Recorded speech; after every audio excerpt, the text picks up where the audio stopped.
प्यारे बच्चों, आज के ऑनलाइन क्लास में हम परिमेय संख्याओं से संबंधित कुछ गुणधर्मों के बारे में जानेंगे। तो पहला गुणधर्म है समृद्ध होने का गुणधर्म।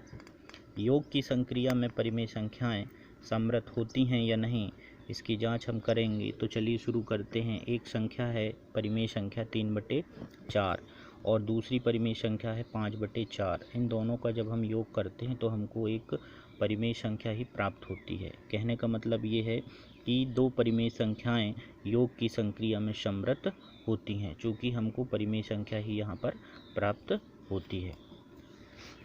दूसरी संक्रिया व्यवकलन लेते हैं।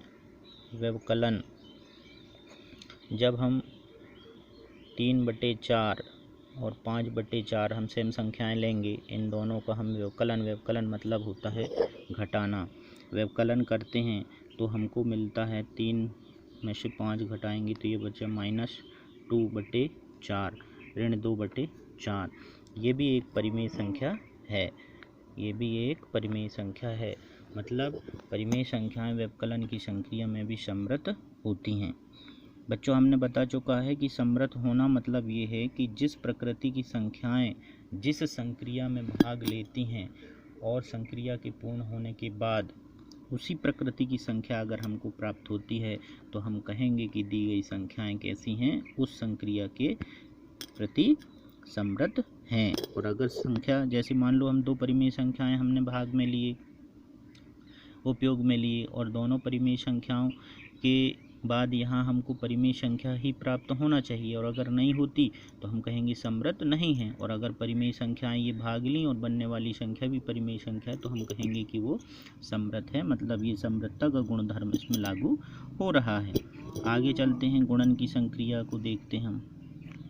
तो गुणन की संक्रिया में, गुणन में हम देखें कि भाई एक संख्या 3/4 है और हम 5/4 का गुणा करें तो 3/4 में जब 5/4 का गुणा करेंगे तो 3 का 5 के साथ 15 और 4 का 4 के साथ 16। भैया ये बच्चों, आप गुणा जोड़ घटाना हम पहले ही क्लासों में सीख चुके हैं। 3 5 15 हो गया और 4 का 4 के साथ 4 चौके 16 हो गया। तो इस प्रकार से भी हमको एक परिमेय संख्या ही प्राप्त होती है। मतलब यहाँ भी परिमेय संख्याएं गुणन की संक्रिया में समृद्ध होती हैं। और आगे चलते हैं, हम भाग में देखते हैं। भाग में, तो भाग की संक्रिया में तो हम 3/4 भागे 5/4 जब हम करते हैं तो आगे हल इस प्रकार से करेंगे। 3/4 इसको गुणा में बदल देंगे और ये बदल जाएगा, आगे हो जाएगा ये 4 से 4 3/5। इस प्रकार से ये परिमेय संख्या ही प्राप्त होती है। परंतु इसमें थोड़ा सा ये है कि अगर जिस संख्या का हम एक परिमेय संख्या में दूसरी परिमेय संख्या का जब हम भाग देते हैं तो हमको परिमेय संख्या ही प्राप्त होगी, परंतु ये वाली संख्या अगर 0 है तब ऐसी स्थिति में हमको परिमेय संख्या प्राप्त नहीं होगी। तो इसकी शर्त ये है भाग की संक्रिया में कि परिमेय संख्याएं तब समृद्ध होंगी जब ये, मान लो हम इसको एक संख्या को मान लेते हैं a/b भागी दूसरी संख्या c/d है, तो ये c/d को 0 के बराबर नहीं होना चाहिए। अगर c/d का मान, मतलब ये बाद वाली जो संख्या है परिमेय संख्या, इसका मान 0 है और हम भाग की संक्रिया करेंगे तो फिर परिमेय संख्याएं समृद्ध नहीं होंगी। तो कुल मिलाकर ये है कि परिमेय संख्याएं योग, व्यवकलन और गुणन की संक्रियाओं में समृद्ध होती हैं, लेकिन भाग की संक्रियाओं में एक स्थिति ऐसी है जब c/d का मान 0 ना हो, तब ही भाग की संक्रिया में परिमेय संख्याएं समृद्ध होंगी, अन्यथा समृद्ध नहीं होंगी। आगे चलें बच्चों। चलिए बच्चों, परिमेय संख्याओं के अगले गुणधर्म क्रम विनिमेयता का गुणधर्म। इस गुणधर्म को हम जानेंगे, समझेंगे। सबसे पहली संक्रिया हम योग की संक्रिया लेते हैं, योग की संक्रिया, और देखेंगे कि योग की संक्रिया मतलब जोड़ने की प्रक्रिया में परिमेय संख्याओं में क्रम विनिमेयता का गुणधर्म पाया जाता है या नहीं। तो इसके लिए हम उदाहरण लेते हैं। इसको हम माने कि एक संख्या a है, दूसरी संख्या b है और इन दोनों का हम योग करें तो क्रम को बदल देने के बाद b को पहले रख दें, हम a को बाद में रख दें और इन दोनों का योग करें तो दोनों ही स्थितियों में मान बराबर आना चाहिए। यदि मान बराबर आते हैं तो हम कहेंगे कि दी गई संख्याओं में क्रम विनिमेयता का गुणधर्म लागू हो रहा है, और अगर मान बराबर नहीं आता तो हम कहेंगे गुणधर्म लागू नहीं हो रहा है। चलिए उदाहरण लेते हैं। एक संख्या हमने परिमेय संख्या ली 3/6 और दूसरी परिमेय संख्या हम लेते हैं 4/6। इन दोनों का हम योग करेंगे और मान देखते हैं कि भाई चूँकि हर बराबर है, हर हमने इसलिए बराबर लिया ताकि हमको आसानी हो, जल्दी से हमारा योग हो पाए। 3 और 4 हो जाएगा ये 7। 7/6 आया कब? जब हमने 3/6 को पहले रखा, 4/6 को बाद में रखा, मतलब इस प्रकार से। अब हम क्या काम करेंगे, b को पहले, मतलब ये बाद वाले को पहले रखेंगे, पहले वाले को बाद में रखेंगे। तो चलिए 4/6 को हम पहले रख लेते हैं और 3/6 को बाद में रख लेते हैं और योग की संक्रिया को पूरी करते हैं। तो हमको ये मिलता है 4 और 3 7। दोनों ही स्थितियों में मान हमको बराबर मिलते हैं तो हम कहेंगे कि परिमेय संख्याएं योग की संक्रिया में क्रम विनिमेयता का पालन करती हैं। दूसरा, आगे हम चलें व्यवकलन में देखें तो व्यवकलन की संक्रिया करके हम देखेंगे परिमेय संख्याएं हम दो लेंगे। जैसे हम ले लेते हैं 3/6 और व्यवकलन माने होता है घटाना। इसमें से हम 5/6 को घटाते हैं तो देखें इसका मान कितना आता है। ये हमारा आया 6 और 3 में से 5 घटाएंगे तो 2/6। ये भी हमको एक परिमेय संख्या प्राप्त होती है। अब हम 5/6 को पहले रख लेते हैं, 3/6 को बाद में रख के इसका व्यवकलन करके देखते हैं तो ये आता है 6। 5 में से 3 घटाएंगे तो 2। हम दोनों स्थितियों में जब मान को देखेंगे तो ये -2/6 है, ये 2/6। एक ऋणात्मक एक धनात्मक मान आता है और हम सब जानते हैं कि धनात्मक मान ऋणात्मक मान से बड़ा होता है, मतलब ये दोनों बराबर नहीं हैं। तो हम कहेंगे कि परिमेय संख्याएं जो रहती हैं व्यवकलन की संक्रिया में क्रम विनिमेयता का पालन नहीं करती, मतलब परिमेय संख्याएं क्रम विनिमेय नहीं होती, पालन नहीं करती हैं, मतलब क्रम विनिमेय नहीं होती। गुणन की संक्रिया में चलते हैं बच्चों आगे। गुणन में मतलब गुणा करेंगे तो हम एक परिमेय संख्या 3/8 ले लेते हैं, दूसरी परिमेय संख्या 4/2 ले लेते हैं और इनका हम गुणा करके देखते हैं। इनके क्रम को ध्यान में रखना है बच्चों अपन को। तो 3 का 4 के साथ हम करें 3 चौक 12 और 8 दूनी 16, ये हमें प्राप्त होता है। अब हम क्रम बदल लेते हैं, 4/2 को पहले रख लेते हैं, 3/8 को बाद में, और इनका जब हम गुणा करते हैं 4 × 12 और 2 × 16। दोनों स्थितियों में हमको मान बराबर में रख के इनका गुणन करते हैं तो भी हमको 12/16 प्राप्त होता है। तो दोनों स्थितियों में हमको मान बराबर प्राप्त होते हैं। तो हम कह सकते हैं बच्चों कि परिमेय संख्याएं गुणन की संक्रिया में का पालन करती हैं, मतलब परिमेय संख्याएं गुणन की संक्रिया में क्रम विनिमेयता का पालन करती हैं। चलिए आगे चलते हैं भाग की संक्रिया में। तो भाग में क्या होता है कि हम एक परिमेय संख्या 3/8 ले लेते हैं या 3/4 ले लेते हैं, दूसरी परिमेय संख्या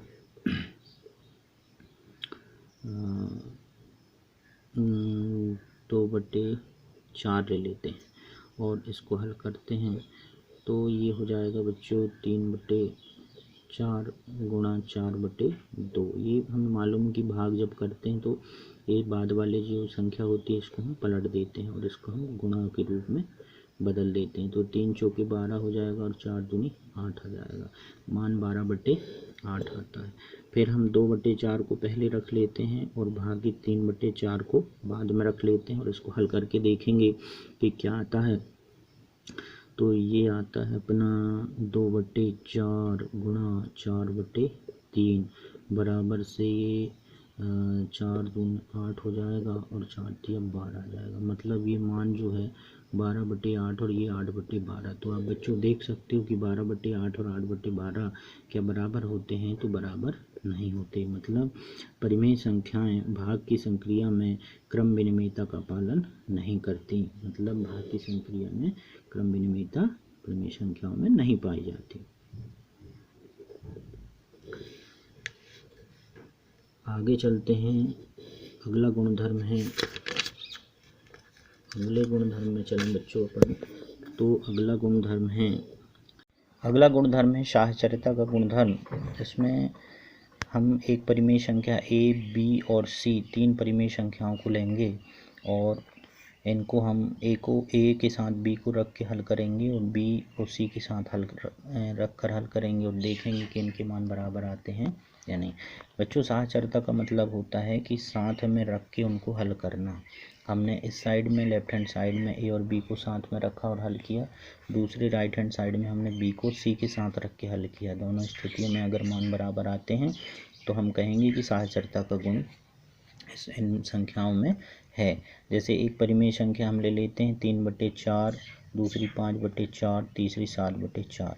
हम इन दोनों को पहले साथ में रखते हैं और इसको हल करके देखते हैं। तो ये आ जाएगा 5 और 3 8/4 और फिर ये 7/4। अब इनको हम दोनों को जोड़ेंगे तो ये आ जाएगा 8 और 7 15/4। अब हम क्या करेंगे, राइट हैंड साइड के अकॉर्डिंग इसको रखेंगे और ये पहली संख्या हम ले लेते हैं 3/4 धन 5/4 धन 7/4।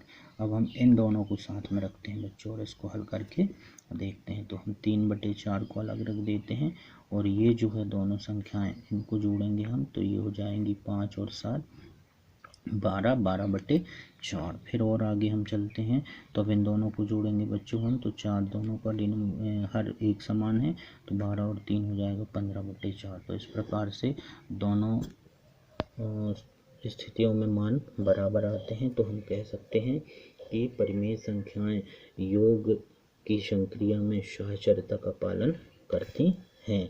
दूसरा आता है बच्चों व्यवकलन। दूसरा क्या है, व्यवकलन। व्यवकलन में हम देखेंगे कि परिमेय संख्याएं साहचर्यता का पालन करती हैं या नहीं। तो इसके लिए हम एक संख्या ले लेते हैं 4/5, दूसरी आ जाएगी 3/2 और तीसरी आ जाएगी 8/, इसका भी हर हम 5 ले लेते हैं और इसका हर भी 5 ले लेते हैं और इसको हम हल करेंगे। पहले हम इन दोनों को साथ में रख लेते हैं और हल करें तो ये आ जाएगा बच्चों, दोनों के हर बराबर हैं तो ये 5 और 4 में से 3 घटाएंगे तो 1 बचेगा।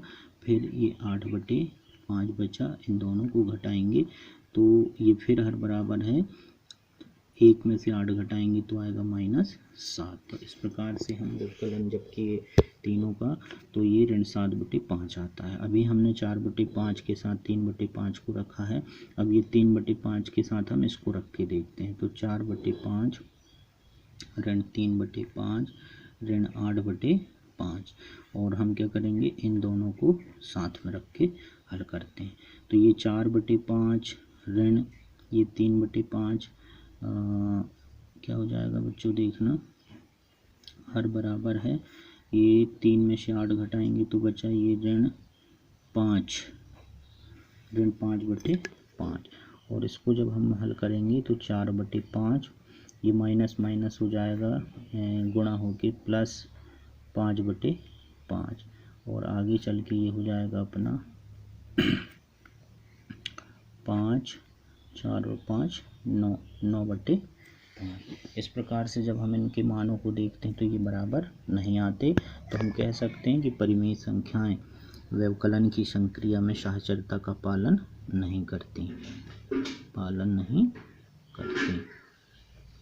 आगे चलते हैं बच्चों, हम व्यवकलन के बाद गुणन में चलते हैं। गुणन की संक्रिया में हम देखेंगे तो एक परिमेय संख्या 4/5 लेते हैं, इसका 3/5 और 8/5 इन तीनों परिमेय संख्याओं का हम गुणा करते हैं। तो सबसे पहले हम 4/5 के साथ 3/5 को रखकर इसको हल करते हैं तो ये 12 4 तिया 12 और 5 का 25 और 8/5 इस प्रकार से आया। फिर इन दोनों का हम गुणा करेंगे, 12 8 96 और 25 5 125।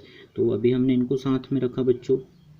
अब हम 3/5 के साथ 8/5 को रख के हल करते हैं तो 4/5 गुणा 3/5 गुणित 8/5 इन दोनों को साथ में रखते हैं और हल करते हैं तो ये 4/5 को हम सेम रहने दें अभी, गुणा ये 3/5 और 3 का 8 के साथ गुणा करेंगे तो 3 8 24 हो जाएगा बच्चों और 5 का 5 25 हो जाएगा अब इन दोनों का गुणा करेंगे हम, 4 चौके 16, 1, 4 दूनी 8 और 1 9, और ये 25 पंचे 125।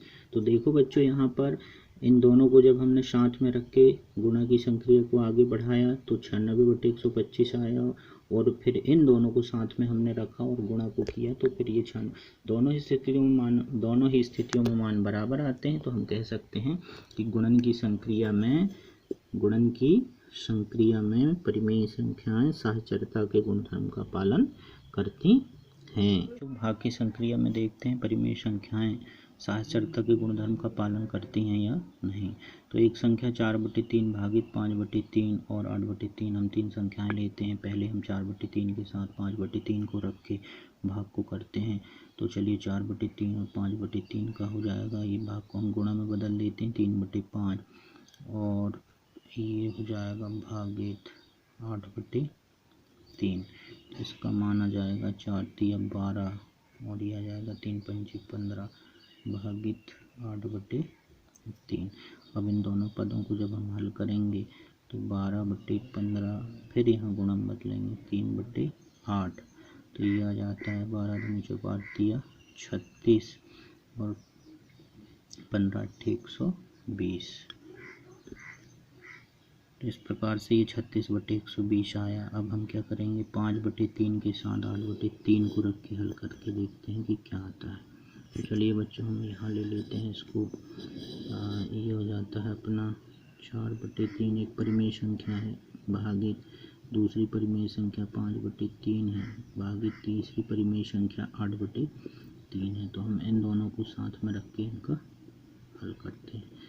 तो ये 4/3 को हम रहने देते हैं, भागित ये 5/3, इसको गुणा में बदल के हम 3/8 कर देते हैं, और इसको हल करेंगे 4/3 भागित ये 5 तिया हो जाएगा 15 और 8 तिया हो जाएगा 24। फिर हम इन दोनों पदों को हल करेंगे, 4/3 गुणा में ये 24/15 आ जाएगा। और जब हम इसको हल करेंगे तो 4 चौके 16, पीछे 1, 4 दूनी 8 और 1 9, 96 आता है, और नीचे 15 तिया 45। ये इस प्रकार से बच्चों इसका मान 96/45, और ये अभी हमने जो हल किया था इसका मान 36/120 आया था। मतलब दोनों स्थितियों में जो मान है वो बराबर नहीं है। तो हम कह सकते हैं कि परिमेय संख्याएं साहचर्यता के भाग की संक्रिया में साहचर्यता का पालन नहीं करती।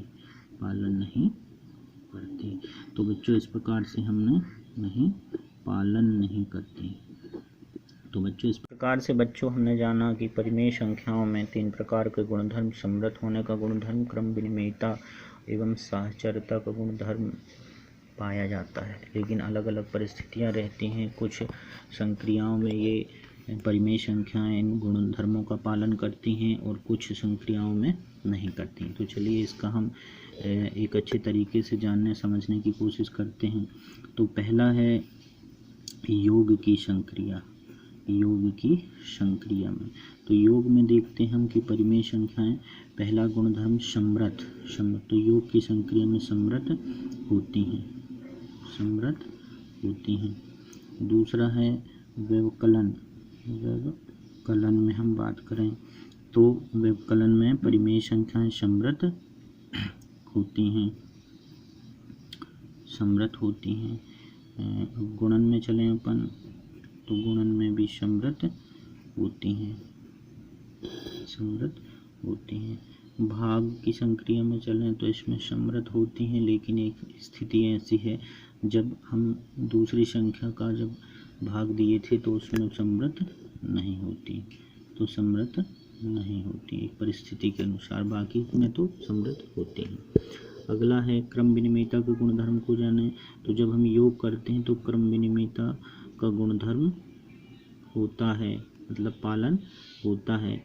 व्यवकलन में नहीं होता, गुणन में पालन होता है और भाग में नहीं होता।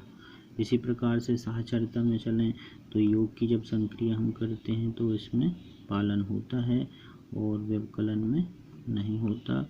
गुणन में भी पालन होता है और भाग में नहीं होता। तो इस प्रकार से बच्चों हमने जाना कि परिमेय संख्याएं, ये 3 गुणधर्म जो हैं, समृद्ध होने का गुणधर्म, क्रम विनिमेयता का गुणधर्म, साहचर्यता का गुणधर्म, इसमें केवल समृद्ध होने का जो गुणधर्म है वो 3 स्थितियां हैं। एक है योग, दूसरा है घटाना और तीसरा है गुणा। इन 3 स्थितियों में समृद्ध होने का गुणधर्म प्रदर्शित करती हैं।